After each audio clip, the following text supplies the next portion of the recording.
రాజమండ్రి ప్రభుత్వ ఆసుపత్రిలో భద్రతకు సుస్థి అనే పేరుతో ఒక జాతీయ దినపత్రికలో కథనం రాయడంపై AP security guards workers union, AP medical employees union ఆధ్వర్యంలో శనివారం స్థానిక ప్రభుత్వ ఆసుపత్రి ఎదుట ధర్నా నిర్వహించారు.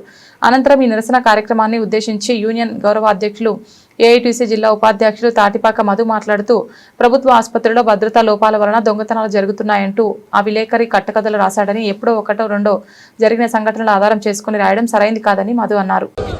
సెక్యూరిటీ గార్డ్స్ పై తప్పుడు కథనాలా? సెక్యూరిటీ గార్డ్స్ పై తప్పుడు కథనాలా? సెక్యూరిటీ గార్డ్స్ పై తప్పుడు కథనాలా? సెక్యూరిటీ గార్డ్స్ పై తప్పుడు కథనాలా? సెక్యూరిటీ గార్డ్స్ పై తప్పుడు కథనాలా? సెక్యూరిటీ గార్డ్స్ భద్రత కల్పించాలి.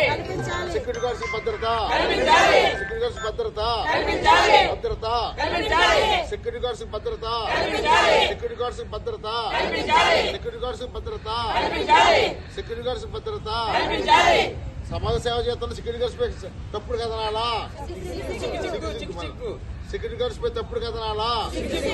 సెక్యూరిటీ గార్డ్స్ పై తప్పుడు కథనాలా? సెక్యూరిటీ గార్డ్స్ పై తప్పుడు కథనాలా? అయిపోయింది. మళ్ళీ వాయిస్ రాజమండ్రి ప్రభుత్వ ఆసుపత్రి సెక్యూరిటీ గార్డ్స్ పై ఈరోజు సాక్షిలో ఒక కథనం వచ్చింది. ఇది తప్పుడు కథనమని దీన్ని security guards union, medical employees union తీవ్రంగా ఖండిస్తున్నాం. ఎందుకంటే ఇంత పెద్ద ప్రభుత్వ ఆసుపత్రికి 100 మంది పైగా సిబ్బంది ఉండాలి, మెడికల్ సిబ్బంది, సెక్యూరిటీ గార్డ్స్. కానీ 60 మంది మాత్రమే ఉన్నారు.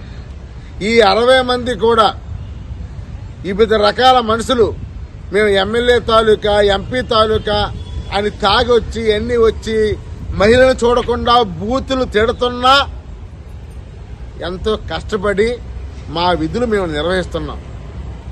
మొన్న సంఘటన ఆధారంగా ఈ సమస్యను పక్కదారి పట్టించడం కోసం ప్రభుత్వం కానీ లేదా మెడికల్ ఆఫీసర్లు కానీ తెలివిగా మాపై నిందలు మోపుతున్నారు. వాడు తాగొచ్చి చేయి నరికేసి ఎంతో ప్రాణస్థితిలో ఆఫీసులో ఆసుపత్రిలో ఉంటే, ఎక్కడో దొంగతనం జరిగితే మా మీద నెత్తిపెట్టి, ఎప్పుడో సగం జరుగుతుంది ఇప్పుడు మళ్ళీ పెట్టి, అంటే మీ రాజకీయ స్వార్థ ప్రయోజనాల కోసం ఈరోజు మమ్మల్ని వాడుకుంటున్నారు. మేము దీన్ని తీవ్రంగా ఖండిస్తున్నాం. అర్ధరాత్రి భయపడుతున్న వేళ కూడా సెక్యూరిటీ పనిచేస్తున్నాం. కనీసం ఆసుపత్రి ఓపీ ఎక్కడైనా సరే అనేక బాధలు పడుతున్నాం.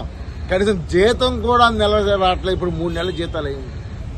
ఇంత కష్టకాలంలో మేము పనిచేస్తుంటే ఇక్కడ కొంతమంది కావాలని ఇలా తప్పుడు కదా, దీన్ని తీవ్రంగా ఖండిస్తున్నాం. సోమవారం నాడు జిల్లా కలెక్టర్ స్పందనలు ఇస్తాం. సెక్యూరిటీ గార్డ్స్ సిబ్బందిని పెంచాలి, సెక్యూరిటీ గార్డ్స్ రక్షణ కల్పించాలి. మాకు ఇవన్నీ చేయకపోతే మాత్రం మీరు ఏ పేరుతో ఏ ఒక్క కార్మికుడిని తొలగించినా, ఏ ఒక్క కార్మికుడికి నోటీస్ ఇచ్చినా మొత్తం